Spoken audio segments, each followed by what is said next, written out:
Trump orders Pentagon to scale back joint exercises with South Korea. The order puts a long-running alliance ritual into a new political frame, because Washington is saying the drills should be reduced while Seoul weighs the cost of the decision. NPR, AP, France 24, CBS, and NBC each reported the change, giving viewers multiple dated records rather than a single partisan account. The immediate consequence is military planning.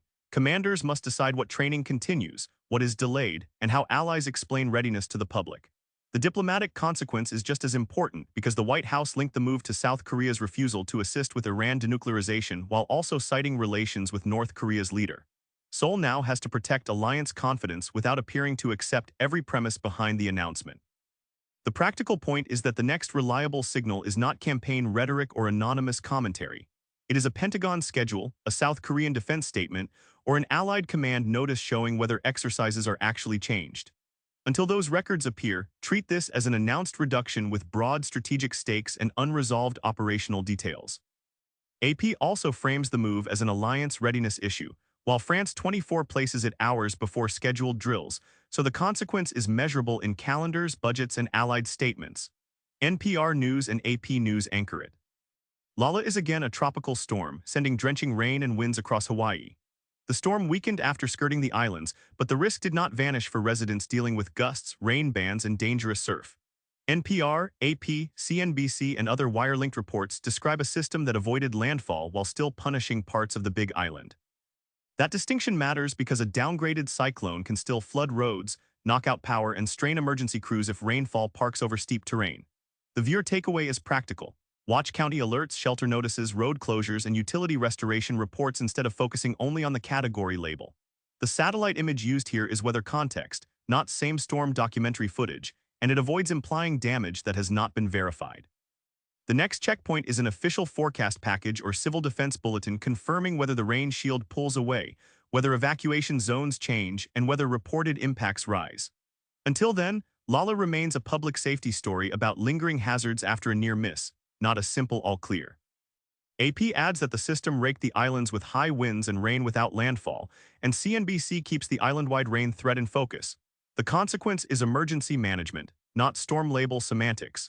AP News and CNBC make that public risk frame clear for residents today. At least 7 people have died from days of heavy rain and record-setting flooding in Indiana. PBS, the Chicago Tribune, The Guardian, and NPR all describe deadly flooding after repeated storms, with reports varying as officials update totals. The key point is that the danger is not limited to the moment rain falls. Saturated ground, washed-out roads, and swift water can keep risks high after skies improve. Indiana communities now need confirmed damage surveys, rescue updates, and county-by-county information about closures and shelter needs. The photograph is an older real Indiana flood scene, used as geographic context rather than same-day evidence, and it shows why road flooding can become life-threatening quickly. Viewers should be wary of casualty numbers that move faster than official confirmation, because early counts often change when local offices reconcile reports. The next reliable signals are state emergency statements, coroner confirmations, and transportation updates that show whether the hardest-hit areas are reopening safely. Until those arrive, the story is a severe weather recovery with human loss, infrastructure strain, and a still-evolving public record. The Chicago Tribune and The Guardian both cited lower, earlier fatality counts, showing why the consequence depends on official reconciliation, not the first number circulating during flood recovery. PBS and NPR keep the recovery record grounded in named public updates. Arrest made after 5 shot at Virginia State University days before classes begin. NBC, CNN, Al Jazeera, and Fox reported that a suspect was arrested after the campus shooting, with CNN saying police found him hiding in a closet. The timing raises the stakes because students and families were preparing for classes, so the question now is whether the university can restore confidence before the semester begins. Investigators still need to explain the sequence of gunfire, whether any other shooters remain under review, and what security changes will be in place. The campus building image is location context, not a reenactment. It avoids showing victims' weapons or a suspect likeness. The practical point is that the useful next record is a university safety update, a police charging document, or a local court appearance that clarifies the case status. The arrest is a major development, but it does not by itself answer every safety question. Until officials publish the next timeline, treat this as an active campus public safety story with confirmed injuries, a reported arrest, and unresolved accountability steps. CNN's closet detail report and Al Jazeera's 5 wounded account give the arrest more specificity, while the consequence remains campus trust, charging decisions, and the safety plan families can verify. NBC News and CNN keep the legal timeline tied to named reports. Kushner meets with Hamas on the Gaza roadmap ahead of talks with Netanyahu. NPR and CBS reported that Jared Kushner held a rare Egypt meeting with Hamas leadership as part of an effort to revive a Gaza ceasefire path before discussions with Israel's prime minister. The public importance is that the channel itself is unusual. A Trump family advisor is being described as directly involved with a group at the center of the war and hostage diplomacy. That makes verification essential, because a claimed breakthrough would affect civilians in Gaza, Israeli politics, hostage families, and regional mediators. The image is a real file photo of Kushner, not a generated meeting scene, and it does not pretend to show Hamas leaders or Netanyahu at the table. The next signal to watch is whether Egypt, Israel, Hamas, or U.S. officials confirm written terms, a timetable, or a prisoner and hostage mechanism. If those details do not appear, the meeting remains a diplomatic opening rather than a deal. Viewers should separate the fact of talks from claims about results until named parties put specifics on the record. CBS specifically described talks with Hamas leaders in Egypt, while NPR names the Gaza ceasefire route. The consequence is whether those contacts produce verifiable terms rather than diplomatic theater, and NPR News plus CBS News are the source anchors here. 1 killed, 4 others wounded in Lexington, Kentucky shooting.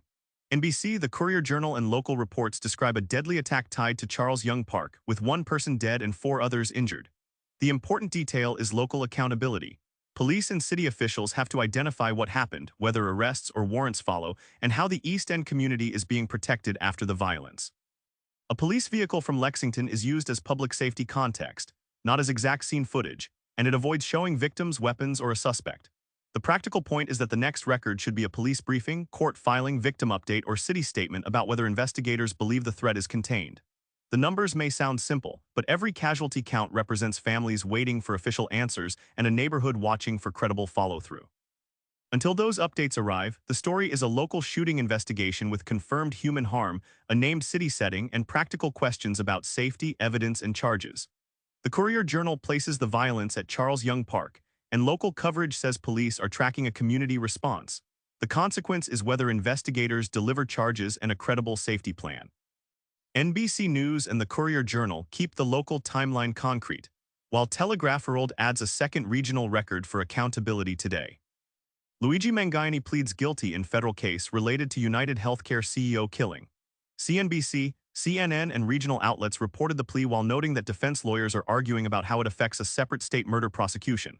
The practical issue is double jeopardy and sequencing. One admission in federal court does not automatically settle every charge, sentence, or state court dispute. That is why the courthouse image is the right visual anchor. It keeps the focus on legal process and avoids generating a defendant likeness, victim scene, weapon, or fabricated document. Viewers should watch the next docket entry, sentencing schedule, and state response rather than treating the plea as the final chapter. The case also remains sensitive because Brian Thompson's killing is the underlying allegation, and legal shorthand can easily blur what has and has not been resolved. The next reliable record will come from a court order, prosecutor filing, or hearing transcript that shows whether the state case continues and how judges handle the defense argument. Until then, the plea is a major step inside a larger legal fight. CNN frames the next phase as what follows the federal admission, and CNBC details the plea. The consequence is whether state prosecutors and judges accept or reject the defense theory. CNBC Top and CNN keep the legal sequence tied to named records. Ukraine launches one of its largest attacks of war. NPR, PBS, and the Los Angeles Times reported a major aerial operation that Russia said killed at least 6 people, making the story both military and civilian in consequence. The phrase large attack can sound abstract, but the practical questions are concrete: what targets were hit, how Russia responds, and whether the strike changes diplomacy, air defenses, or civilian risk. The visual is a real Ukraine aftermath memorial scene, not active combat footage, and it avoids explosions, bodies, or fabricated battlefield evidence. Viewers should separate verified results from claims made during wartime information battles, because casualty counts and damage assessments often change. The next useful records are official casualty confirmations, satellite or local damage reports, and statements from Kyiv, Moscow, and international monitors. If retaliation follows, the story could shift from a single operation to a wider escalation cycle. Until then, it is a high-impact conflict update with reported deaths, contested claims, and major strategic implications that still require careful sourcing. PBS echoed the reported Russian death toll, and the Los Angeles Times kept the operation in an international frame. The consequence is escalation risk if retaliatory strikes follow.